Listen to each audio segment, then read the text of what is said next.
Tawagin niyo na lang po ako sa pangalang Mark. 42 taong gulang na ako ngayon at nakatira sa Antipolo. Mahigit 15 taon na akong nagtatrabaho bilang sales representative, kaya halos kalahati ng buhay ko ay nasa kalsada. Araw-araw akong bumibisita sa iba't ibang bayan. Minsan nasa mga bayan na hindi ko pa naririnig. Minsan naman nasa mga lumang barangay na parang hindi nagbabago ang itsura kahit ilang taon na ang lumipas. Nakasanayan ko na ang bumiyahe ng gabi, kumain sa mga simpleng karinderya na halos wala ng ibang tao at makipag-usap sa mga taong unang beses ko palang nakikita.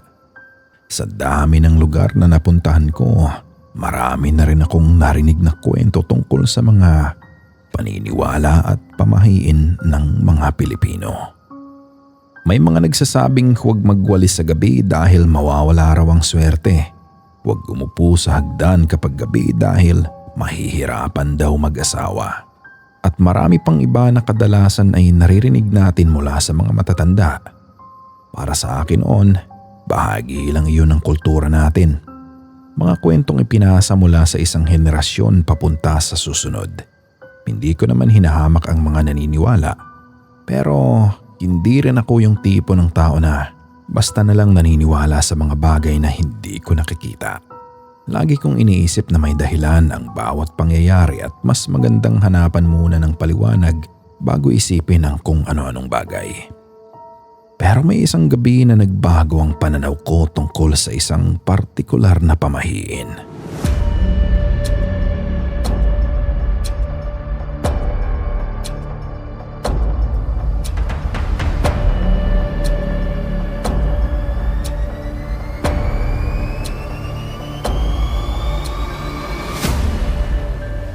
Ang tungkol sa dalawang lamay.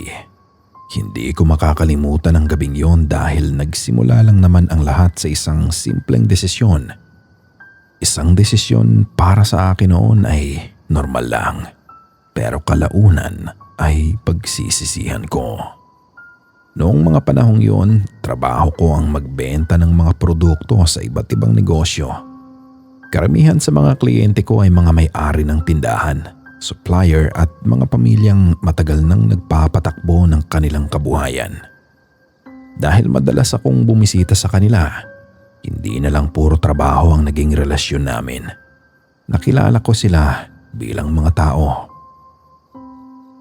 Alam ko kung sino ang may anak na nag-aaral, kung sino ang mahilig magkwento ng lumang karanasan, at kung sino ang laging nag-aalok ng kape kahit hindi naman ako nagtatagal.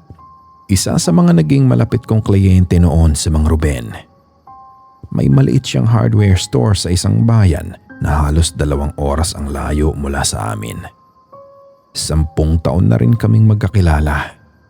Sa totoo lang, isa siya sa mga taong hindi ko makakalimutan. Dahil kahit simpleng tindahan lang ang negosyo niya, napakalaki ng tiwala niya sa akin. Kapag may bagong produkto akong inaalok, siya ang isa sa mga unang sumusubok nito. Kapag may problema ako sa biyahe at nasa lugar nila ako, hindi siya nagdadalawang isip na tulungan ako. Hindi siya mayaman, pero kilala siya bilang mabuting tao. Ang isa ko namang kliyente ay si Aling Cora. May maliit siyang tindahan ng mga gamit sa bahay at pang-araw-araw na pangangailangan. Hindi man kami kasing tagal ni Mang Ruben, naging regular customer ko rin siya at palagi siyang magiliw tuwing bumibisita ako. Isang Huwebes ng gabi noon, galing ako sa isang meeting sa kabilang bayan. Medyo mabagal ang biyahe dahil umuulan ng mahina. Yung klase ng ulan na hindi malakas pero sapat para maging madulas ang kalsada at magdulot ng mahahabang pila ng sasakyan. Habang nagmamaneho ako pa uwi, napansin kong ilang beses tumunog ang cellphone ko. Nang tignan ko, nakita ko na may ilang missed calls mula kay Mang Ruben at Aling Cora. Nagtaka ako dahil pareho silang tumawag ng halos magkalapit ang oras. Nang makarating ako sa isang lugar na ligtas huminto, tinawagan ko agad si Mang Ruben. Ilang segundo bago may sumagot. Yon ang boses ni Mang Ruben. Ramdam ko agad na may mali dahil mahina at parang umiiyak ang boses niya.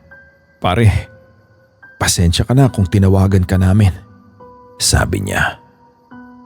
"Pumanaw na si tatay." Sandali akong natahimik. Kahit alam kong matanda na ang ama ni Mang Ruben at ilang beses na niyang naikukwento na madalas na itong may karamdaman, iba pa rin kapag narinig mo mismo na wala na ang isang tao. Nakiramay ako at sinabi kong dadaan ako kung makakaya ko. Hindi ko alam kung gaano ako katagal mananatili, pero alam kong hindi tama na hindi man lang ako magpakita. Ilang minuto lang ang lumipas nang tumawag naman si Aling Cora. Pareho rin ang dahilan. Pumanaw raw ang kanyang nakakatandang kapatid at nagsisimula na raw ang lamay nila ng gabing yon. Doon ako napaisip. Magkalapit lang naman ang lugar ni Mang Ruben at Aling Cora. Siguro, nasa 15 minuto lang ang pagitan kapag walang trapiko. Naisip ko na kaya kong puntahan pareho. Pareho ko silang kilala. Pareho silang naging mabuti sa akin. Para sa akin noon, simpleng respeto lang yon. Ayokong isipin nila na hindi ako nagpunta dahil lang hindi maginhawa ang oras. Pagdating ko sa bahay para magpalit ng damit, nakita ko ang asawa ko na naghahanda ng hapunan. "Saan ka pupunta ulit?" tanong niya nang makita niyang nagbibihis ako. "Dadaan lang ako sa 2 lamay," sagot ko. Sina Mang Ruben at Aling Cora, pareho silang namatayan. "2? Oo, malapit lang naman." Hindi siya agad nagsalita. Tinignan niya lang ako habang hawak ang kutsara. "Hindi ba may sinasabi ang matatanda tungkol diyan?" Napangiti ako dahil alam ko agad kung ano ang tinutukoy niya. "Yung tungkol sa 2 lamay?" Tumango siya. "Alam mo naman na baka mas mabuting huwag na lang." Napailing ako sa sagot niyang yon. "Luma na ang paniniwalang yan. Nakikiramay lang naman ako." Hindi na siya nakipagtalo sa sagot ko. Alam kong hindi siya komportable pero hinayaan niya na lang ako. Ang totoo, maraming beses ko nang narinig ang ganong babala. Kapag may 2 lamay raw sa iisang gabi, huwag basta-basta lilipat mula sa isa papunta sa isa pa. May nagsasabing umuwi muna bago pumunta sa pangalawa. May nagsasabing magpalit muna ng damit.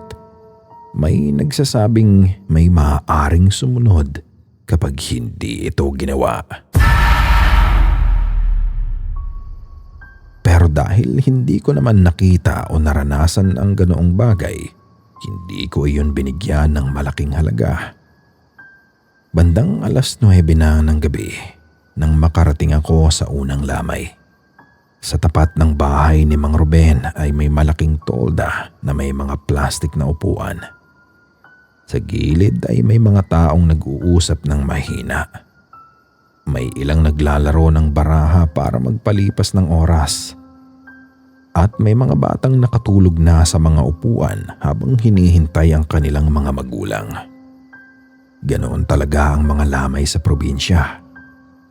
Malungkot ang dahilan kung bakit nagtitipon ang mga tao. Pero may kakaibang katahimikan at pagkakaisa rin sa paligid. May nagluluto ng kape, may nag-aayos ng pagkain para sa bisita, at may mga nagkukwento ng magagandang alaala tungkol sa namatay. Paglapit ko, agad kong nakita si Mang Ruben. "Salamat at nakapunta ka," sabi niya habang mahigpit akong kinamayan. Nakipag-usap ako sa kanya tungkol sa nangyari. Sinabi niyang biglaan daw ang paghina ng katawan ng ama niya. Kahit matanda na ito, hindi raw nila inaasahan na ganon kabilis. Umupo ako malapit sa kabaong at nagdasal sandali. Habang nandoon ako, may isang matandang lalaki na nakaupo sa tabi ko ang napansin ang pagtingin ko sa oras. "Uuwi ka ba pagkatapos nito?" Tanong niya. Dadaan pa po ako sa isa pang lamay. Sagot ko. Napatingin siya sa akin. Isa pa? Opo, kliyente ko rin. Ilang segundo rin siyang natahimik bago tumingin sa harap. Mag-iingat ka lang. Bakit po? Tanong ko. Alam mo naman siguro yung sinasabi ng matatanda tungkol diyan. Ngumiti ako ng bahagya at sinabing, yung dalawang lamay po ba? Tumango siya. Hindi naman sa tinatakot kita. Pero may mga bagay na mas mabuting igalang. Nagpasalamat ako sa kanya pero hindi ko pa rin yun gaanong inisip. Bago ako umalis, ilang segundo akong napatingin sa loob ng bahay. Tahimik ang paligid. Ang naririnig ko lang ay ang mahihinang ugong ng electric fan, ang boses ng mga taong nag-uusap at ang tunog ng ulan na tumatama sa bubong. Wala akong napansin na kakaiba.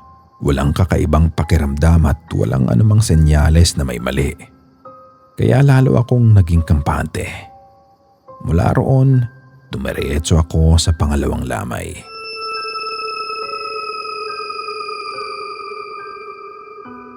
Pagdating ko kila Aling Cora, halos pareho rin ang nakita ko. May mga ilaw na nakasabit sa harapan ng bahay, may mga taong tahimik na nakaupo, at mga bisitang nakikiramay. Pagkita sa akin ni Aling Cora, agad siyang lumapit at nagpasalamat dahil kahit gabi na ay nakadaan pa rin ako. Hindi ko na sinabi na galing ako sa isa pang lamay.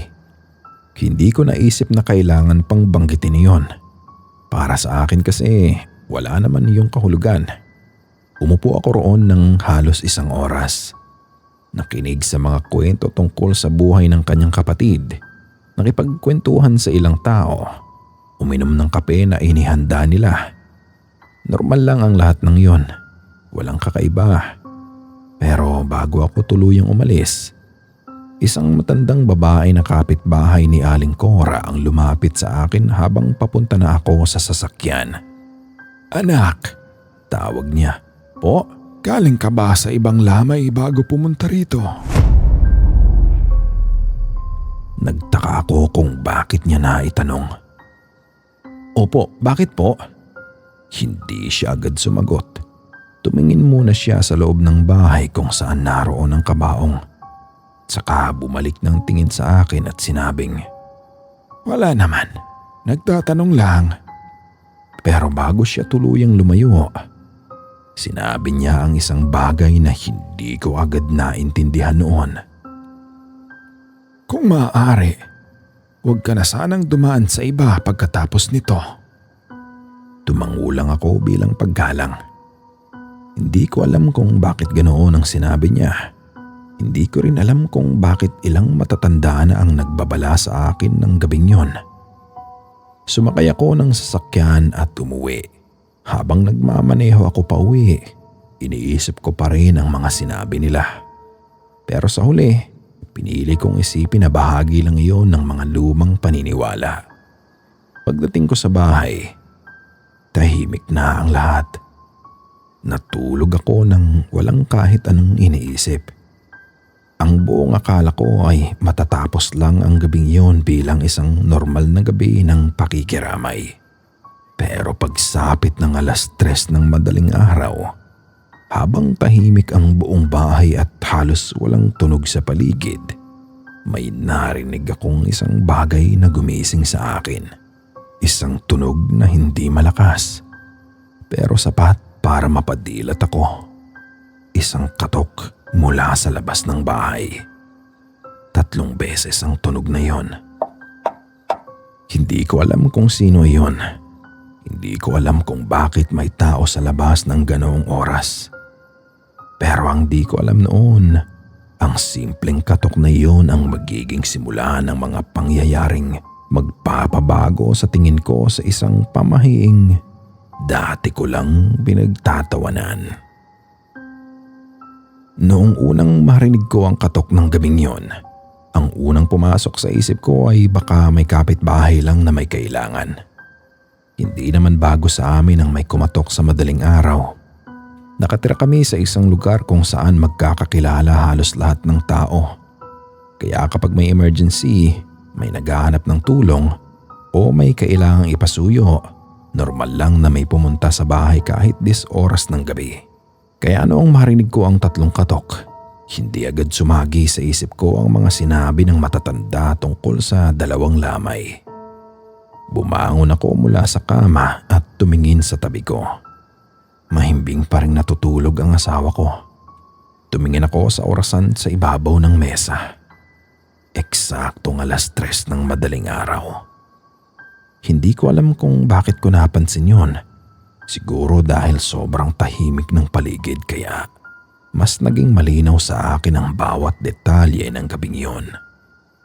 Dahan-dahan akong bumangon at naglakad papunta sa bintana. Hindi ko agad binuksan ang ilaw dahil ayokong magising ang asawa ko. Sumilip ako sa kortina at tumingin sa labas. Madilim ang buong paligid. Ang ilaw sa poste sa tapat ng bahay ay bahagyang kumikislap dahil siguro sa ulan na bumagsak mula kanina. Wala akong nakitang tao. Wala ring anino. Wala ring gumagalaw sa kalsada. Ilang segundo akong nakatayo doon habang nakikinig. Tahimik lang. Masyadong tahimik. Inisip ko na baka may napadaan lang na sanga o baka may nahulog na bagay sa labas na nagmukhang katok. Isinantabi ko iyon at bumalik sa kama. Hindi ko na sinabi sa asawa ko dahil ayokong bigyan ng dahilan para isipin niyang may koneksyon yon sa 2 lamay na pinuntahan ko. Kinabukasan, normal naman ang lahat. Gumising ako, nagkape at naghanda para pumasok. Sa totoo lang, nakalimutan ko na agad ang nangyari noong madaling araw. Naging abala ang buong araw ko sa trabaho. May mga kailangang puntahan na kliyente at mga dokumentong kailangang ayusin. Sa dami ng ginagawa ko, hindi ko na naisip ang tungkol sa katok. Pero nang sumapit ulit ang gabi, doon ko unang naramdaman na parang may kakaiba. Habang kumakain kami ng hapunan, biglang nagtanong ang asawa ko, "May kumatok ba kagabi?" Napatingin ako sa kanya. "Bakit? Akala ko narinig ko rin." Huminto ako sandali. "Narinig mo?" Tumango siya. "Parang may kumatok sa labas. 3 beses pa nga eh." Hindi ko agad sinagot. Hindi dahil natakot ako, kundi dahil naalala ko na pareho pala kami ng narinig. Baka may tao lang." Sabi ko. "Baka may naghahanap ng bahay." Tumango siya pero hindi na nagsalita. Alam kong hindi siya kumbinsido sa sagot kong yon. Nang gabing yon, mas maaga akong natulog dahil pagod ako sa trabaho. Hindi ko naman inaasahan na mauulit yon. Pero eksaktong 3:00 ng madaling araw, muli akong nagising sa parehong tunog. Parehong bilang. Parehong oras, parehong lakas, at sa pagkakataong yun, hindi na ako agad bumangon. Nanatili lang akong nakahiga habang nakatingin sa madilim na kisame. Pinakinggan ko kung may susunod pang tunog. Pero pagkatapos ng 3 katok, wala na. Walang yabag, walang boses, at wala ring paggalaw. Lumipas din ang gabing yun hanggang sa kinabukasan. Sinabi ko yon sa asawa ko.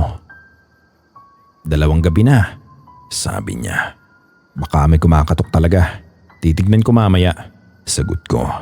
Sa totoo lang, gusto ko ring malaman kung sino yon. Hindi dahil naniniwala ako agad sa kung anumang bagay, kundi dahil ayoko rin ng pakiramdam na may nangyayari sa labas ng bahay ko na hindi ko alam.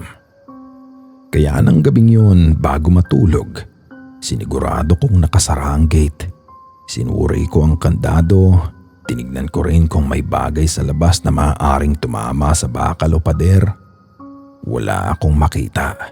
Walang maaaring magdulot ng ganoong tunog. At dumating na naman ang 3:00. At muli narinig ko ang tunog na yon. Sa pagkakataon yun, agad akong bumangon. Binuksan ko ang ilaw sa labas at lumabas. Medyo may kalamigan ang hangin dahil umulan na naman ng gabing yon. Ang semento sa harapan ng bahay ay basa pa at may maliliit na tubig na naiwan sa mga bitak ng sahig. Binuksan ko ang pinto at tumingin sa paligid. "Sino yan?" tanong ko. Walang sumagot. Lumapit ako sa gate. Tumingin ako sa kalsada. Subalit wala ring tao. Ang tanging nakita ko lang ay isang pusang dumaan sa kabilang bahagi ng kalsada at ang ilaw ng bahay na nakapatay. Bumalik ako sa loob na may halong pagtataka at inis. Kung may nang-iistorbo man sa amin, hindi ko maintindihan kung bakit kailangan gawin yon ng ganoong oras. Kaya kinabukasan, kinuwento ko yon sa isang kasamahan ko sa trabaho. Hindi ko naman binanggit agad ang tungkol sa 2 lamay. Sinabi ko lang na may kumakatok sa bahay tuwing 3:00 ng madaling araw. "Baka bata lang na nangaasar pre," sabi niya. "O baka kapitbahay na lasing. Posible nga naman ang sinabi niya at iyon din ang gusto kong isipin. Pero nang banggitin ko na nangyari iyon pagkatapos kong pumunta sa 2 lamay sa isang gabi, bigla siyang tumahimik. "2 lamay?" tanong niya. "Oo pre, napahiling siya sa sagot kong yon." "Hindi mo ba alam yung sinasabi nila?" Hindi ako sumagot. Dahil sa mga sumunod niyang sinabi, naalala ko ulit ang mga babala na narinig ko. May mga matatanda talaga na iniiwasan yan. Kapag galing ka raw sa isang lamay tapos lumipat ka sa isa pa, parang may dala kang hindi mo dapat dalhin. Napangiti ako ng bahagya pero hindi ako nakipagtalo. Sa isip ko, gusto ko pang humanap ng normal na dahilan. Baka coincidence lang, baka may tao lang talaga, o baka may gumagawa ng biro. Pero habang lumilipas ang mga araw, mas naging mahirap ipaliwanag ang mga nangyari. Hindi na lang basta katok. Isang gabi matapos ang 3 katok, narinig ko naman ang tunog na parang may mabagal na paglakad sa labas ng bahay. Hindi mabilis at hindi malakas. Parang may taong dahan-dahang naglalakad sa tapat ng gate. Kaya bumalikwas ako at lumabas kaagad. Pero gaya ng dati, wala pa ring tao. At ang mas nakakapagtaka, basa ang lupa sa labas dahil umulan ng malakas ng gabing yon. Pero walang kahit anong bakas ng paa sa tapat ng gate. Doon ko unang naramdaman na may bagay na hindi ko maipaliwanag. Hindi ako natakot agad. Mas nangibabaw pa rin noon ang pagtataka ko. Dahil buong buhay ko, lagi kong hinahanap ang praktikal na paliwanag. Pero may mga pagkakataong kahit anong hanap mo ng dahilan, may mga bagay na hindi mo agad maunawaan. Ilang araw matapos yun, napagdesisyonan kong balikan sina Mang Ruben at Aling Cora. Hindi ko sinabi kung bakit. Ang sinabi ko lang ay may kailangan akong itanong tungkol sa mga nangyari noong mga araw ng lamay. Una akong pumunta kila Mang Ruben. Nang makita niya ako, masaya pa siyang bumati. Nag-usap muna kami tungkol sa trabaho at sa pamilya niya bago ko dahan-dahang tinanong, "Mang Ruben, may itatanong sana ako." "Ano yon?" "Nung gabing pumunta ako rito, may sinabi sa akin yung matanda tungkol sa 2 lamay." Biglang nagbago ang ekspresyon ng mukha niya. "Anong sabi?" "Na hindi raw maganda na lumipat mula sa isang lamay papunta sa isa." Hindi agad sumagot si Mang Ruben. Umupo siya at tumingin sa sahig. "Sino ang nagsabi?" tanong niya. "Yung nakaupo sa tabi ko?" Huminga siya ng malalim. "Matagal na nilang sinasabi yan rito." "Naniniwala ka ba?" tanong ko. Tumingin siya sa akin at sinabing, "Hindi ko alam kung naniniwala ako. Pero alam ko na may mga bagay na hindi natin dapat basta binabaliwala." Hindi na siya nagdagdag pa. Pero bago ako umalis, Sinabi niya ang isang bagay na nagpaalala sa akin sa matandang babae kina Aling Cora. Kung may napansin kang kakaiba pagkatapos ng gabing iyon, huwag mo nang hintayin pang lumala. Pagkatapos kong pumunta kina Mang Ruben, dumiretso ako kila Aling Cora. Nang marinig niya ang dahilan kung bakit ako nagtanong, hindi na siya nagulat. Para bang may inaasahan siyang ganoong tanong. May nangyayari ba? Tanong niya. Hindi ako agad sumagot. Hindi ko alam kung paano sasabihin. Pero nang ikunwento ko ang tungkol sa mga katok, bigla siyang napatingin sa akin. Anong oras? 3:00 po. Nanahimik siya. Ilang segundo bago siya nagsalita ulit. Eksakto? Tumango lang ako. Hindi na niya ako tinanong pa. Sa halip ay sinabi niya ang isang bagay na hanggang ngayon ay malinaw pa rin sa akin. May mga pagkakataon na ang mga lumang paniniwala ay hindi lang basta takot ng matatanda. Minsan galing iyon sa mga bagay na naranasan na nila. Doon na natapos ang pag-uusap namin ni Aling Cora at napagdesisyonan ko ng umuwi. At nung pauwi na ako ng araw na yon, marami akong iniisip. Hindi ko pa rin alam kung ano ang totoong nangyayari. Hindi ko pa rin kayang sabihin na may kung anumang sumusunod sa akin.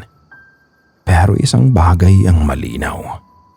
Ang katok na iyon tuwing 3:00 ng madaling araw ay hindi mukhang isang simpleng pagkakataon lamang. Dahil bawat gabi na lumilipas, mas nagiging malinaw na may dahilan kung bakit nagsimula ang lahat pagkatapos ng isang gabing. Tumuwid ako mula sa isang lamay papunta sa isa pa. Pagkatapos ng mga sinabi ni Mang Ruben at Aling Cora, hindi ko agad alam kung ano ang dapat kong isipin. Habang pauwi ako noon, tahimik lang akong nagmamaneho. Nakatingin ako sa kalsada pero paulit-ulit na bumabalik sa isip ko ang mga nangyari. Ang 3 katok tuwing 3:00 ng madaling araw, ang mga babala na una kong binaliwala. At higit sa lahat, ang katotohanang ilang tao na ang nagsabi sa akin tungkol sa parehong bagay kahit wala naman silang alam sa isa't isa. Dati kapag may naririnig akong mga kwento tungkol sa mga pamahiin, lagi kong iniisip na kadalasan ay lumalaki lang ang isang simpleng pangyayari habang ipinapasa sa iba. Pero sa pagkakataong iyon, hindi ko na basta maalis sa isip ko ang koneksyon ng lahat. Hindi ko pa rin sinasabing may kung anong hindi nakikita na sumusunod sa akin. Ayoko pa rin isipin yon. Pero alam kong may nangyayari na hindi ko maipaliwanag. Pagdating ko sa bahay, nadatnan ko ang asawa ko na nakaupo sa sala. Mukhang inihintay niya ako dahil agad niyang napansin ang mukha ko. Ano ang nangyari? Tanong niya. Umupo ako at ilang segundo munang nanahimik. May kinausap ako kina Mang Ruben at Aling Cora. Dahil sa katok, tumango ako. Hindi siya nagulat. Parang matagal niya nang hinihintay na ako mismo ang makapansin. Sabi ko naman sa iyo noon, mahina niyang sabi. Hindi ako sumagot, hindi dahil ayokong aminin na tama siya, kundi dahil alam kong hindi ganoon kadali tanggapin ang isang bagay na matagal kong tinawanan. Nang gabing yon, bago kami matulog, nagpasya akong gumawa ng isang bagay na matagal nang ginagawa ng pamilya ng asawa ko kapag may ganitong sitwasyon. Hindi dahil sigurado akong may kung anumang nangyayari, kundi dahil gusto kong ipakita ang respeto sa paniniwalang matagal nang sinusunod ng matatanda. Nagdasal kami. Naglinis ako ng labas ng bahay at bago ako pumasok sa kwarto, ilang sandali akong tumayo sa may pintuan at tumingin sa labas. Tahimik ang buong paligid ng mga sandaling yon. Pero sa loob ko, alam kong may hinihintay ako. 2:30 pa lang ng madaling araw nang magising ako. Hindi dahil sa tunog, kundi dahil parang hindi na ako mapakali sa paghihintay. Nakahiga lang ako habang nakatingin sa orasan. Habang papalapit ang oras, Mas naririnig ko ang bawat maliit na tunog sa paligid. Ang ugong ng ref, ang paggalaw ng fan, ang hangin na dumadaan sa maliit na siwang ng bintana. 3:00 at gaya ng mga nakaraang gabi, narinig ko uli yun. Pero sa pagkakataong yun, may kakaiba. Hindi ito galing sa gate. Galing ito sa mismong pintuan ng bahay. Nanlamig ang katawan ko. Hindi dahil may nakita ako, kundi dahil alam kong malinaw ang tunog. Hindi ito mula sa labas ng bakod. Hindi ito tunog ng sanga o bagay na tinatangay ng hangin. Kundi may kumatok sa pintuan. 3 beses. Tumingin ako sa asawa ko at gising na rin siya. Pareho na kaming nakatingin sa isa't isa pero walang nagsasalita sa aming dalawa. Maya-maya pa, tumunog ulit. At sa pagkakataong yun, hindi na ako naghintay. Tumayo ako at kinuha ang flashlight ng mabilisan. Hindi ko rin alam kung bakit pero bago ko buksan ang pinto ay nagdasal muna ako ng tahimik. Pagbukas ko ng pinto, malamig na hangin lang ang sumalubong sa akin. Walang tao, pero may isang bagay akong napansin. Sa harap mismo ng pinto, may nakalagay na maliliit na tuyong dahon ng mangga. Alam kong maliliit na bagay lang yon. Posibleng natangay lang ng hangin o posible ring nahulog lang mula sa puno sa tapat ng bahay. Pero ang kakaiba, ang dahon ay hindi basa kahit umuulan buong gabi. Pinulot ko ang mga iyon at itinapon. Hindi ko na rin sinabi sa asawa ko. Hindi dahil ayokong malaman niya, kundi dahil ayoko na ring dagdagan pa ang takot na nararamdaman namin pareho.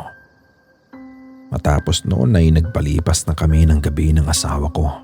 Hindi ko na alam kung anong oras kami nakatulog. Hanggang kinabukasan, tinawagan ko ang isang matandang kamag-anak ni Mang Ruben na kilala sa lugar nila. Hindi ko siya kilala ng personal pero sinabi ni Mang Ruben na isa siya sa mga matatandang matagal nang nakakaalam ng mga lumang paniniwala sa kanilang barangay. Nang magkita kami, hindi niya ako tinakot. Hindi siya nagkwento ng mga malalaking bagay. Ang sinabi niya lang ay simple.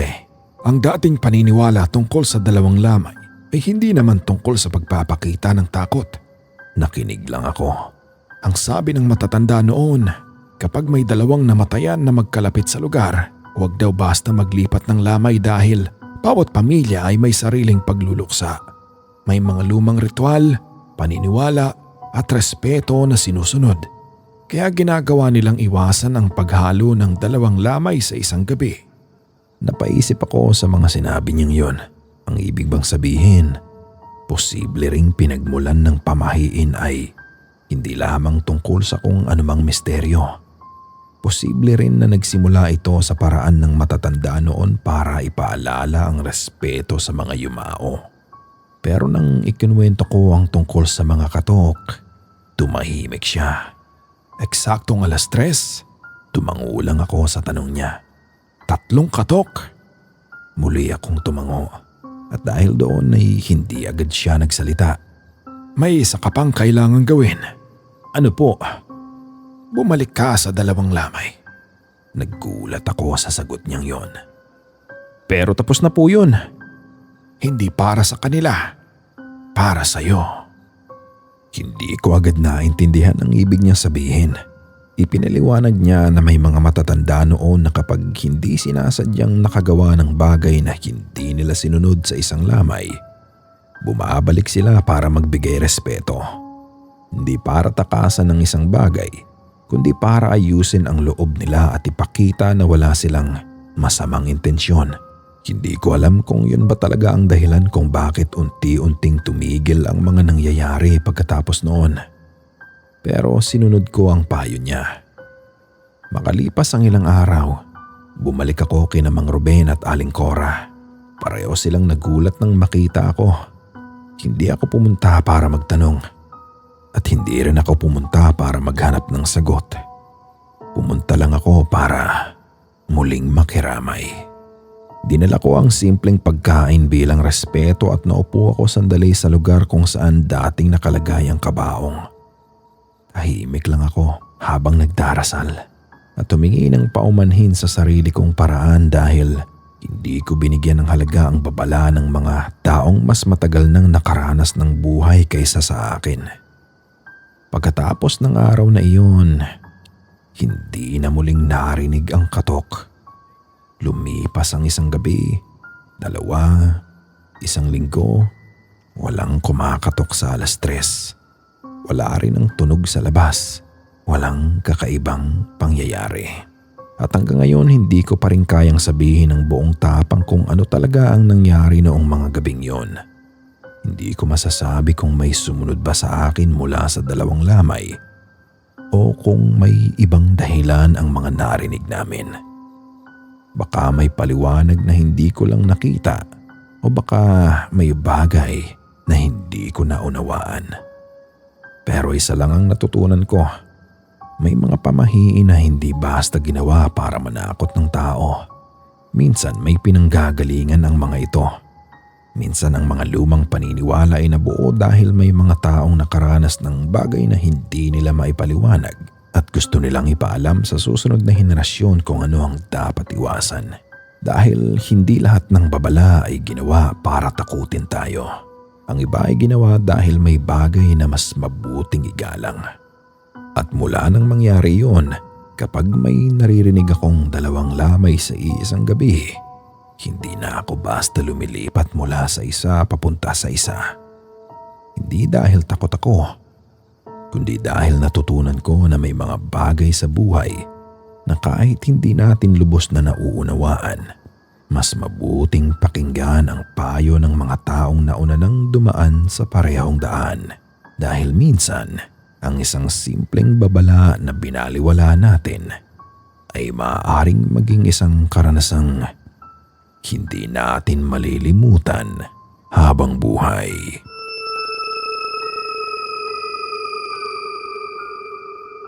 Hanggang dito na nga lang po at maraming salamat sa pakikinig.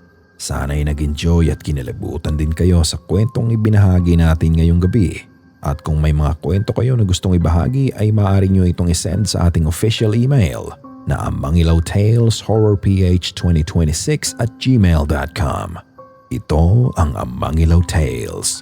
Maraming salamat at hanggang sa muli.